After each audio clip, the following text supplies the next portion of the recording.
Probably the most criticized movie to ever win Best Picture ever in Oscars history.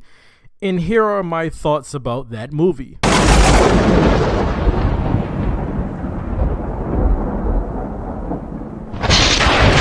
The Hurt Locker, directed by Catherine Bigelow. Sorry for that, getting so close to the mic there.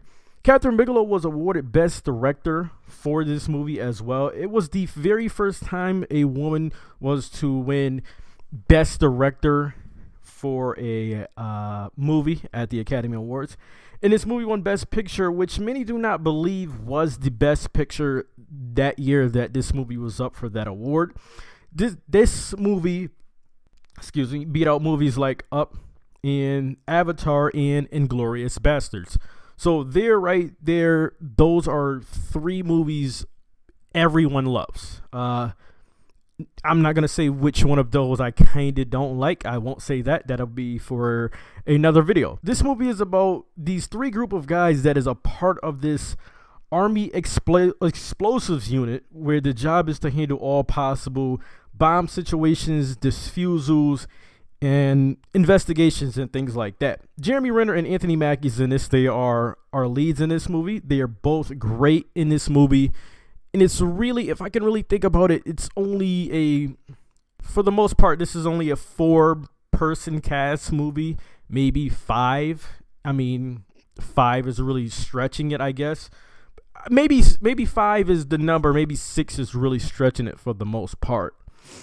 But when it comes down to this movie in a whole, I feel what people are saying about this movie, even 6 years after, this movie's okay, but when it comes down to the best movie at any possible year at the Academy Awards, I don't know about that.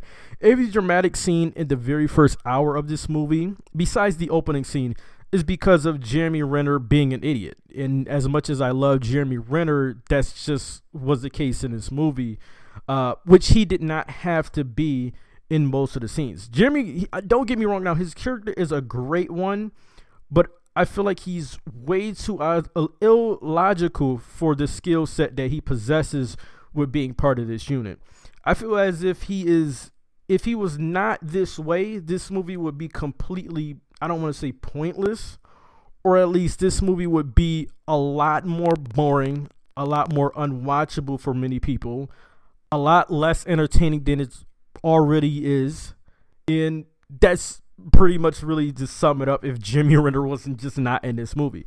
The scene where they ran into this military contractors or whoever those guys were, we as viewers in that was supposed to be a dramatic scene. It's supposed to have some build up, but as a viewer, you could tell right away who those guys were, but our characters could not.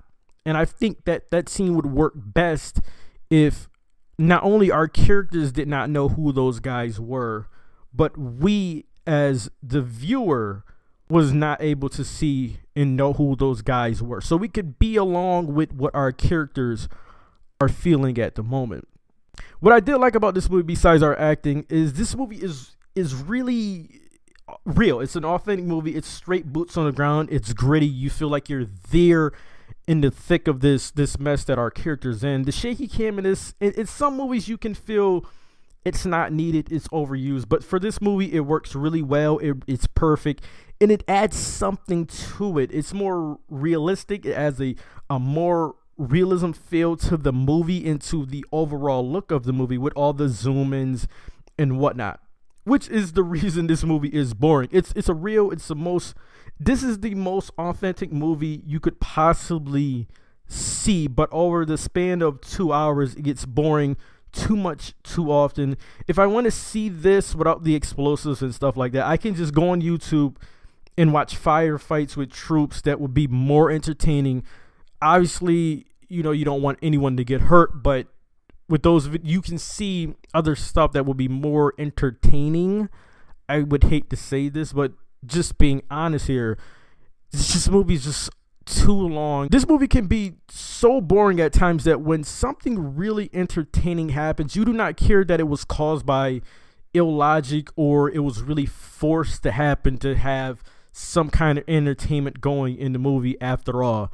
You're just happy to see something happen, like the foot chasing. That was probably the most entertaining part in this whole movie. Okay movie, but just too long, too boring. Okay movie. I gotta say, The Hurt Locker is a 71 out of 100. Gotta give it a 71. Guys, get in the comment section and let me know your thoughts if you've seen The Hurt Locker. I will say, give it a check. Try it out. Catherine Bigelow, she does great work. It's just this movie here it's a little too long. Maybe if they cut 25 minutes out, I will be a little bit more happy. Movie will still be boring, but I'll be much more happy. If you're new here, check the playlist for other movie reviews, sports content. To the next video, I'm out. 71 for The Hurt Locker. I'm out.